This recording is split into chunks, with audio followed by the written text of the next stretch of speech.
ចំណងជើងរឿងក្អែកនិងផ្លែចំណីក្នុងដបកាលពីព្រេងនេះមានសត្វក្អែកមួយក្បាលដែលស្រែកឃ្លានយ៉ាងខ្លាំងវាហោះហើរទៅមាត់ដបមួយហើយឃើញមានផ្លែចំណីដ៏ឈ្ងុយឆ្ងាញ់ខ្លះនៅខាងក្នុងនោះប៉ុន្តែដបនោះមានមាត់តូចពេកធ្វើឲ្យវាមិនអាចលូកចំពុះចូលទៅយកចំណីនោះបានឡើយ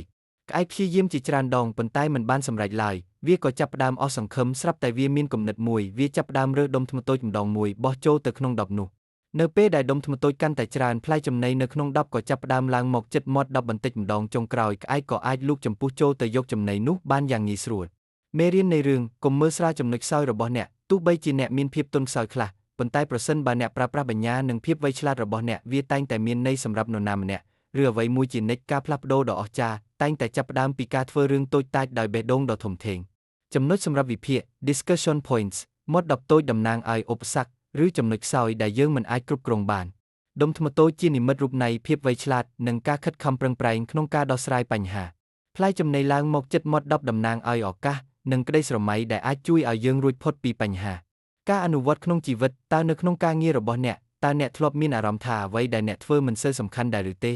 រឿងនេះដាស់តឿនឲ្យយើងដឹងថារាល់ការខំប្រឹងសុទ្ធតែមានតម្លៃ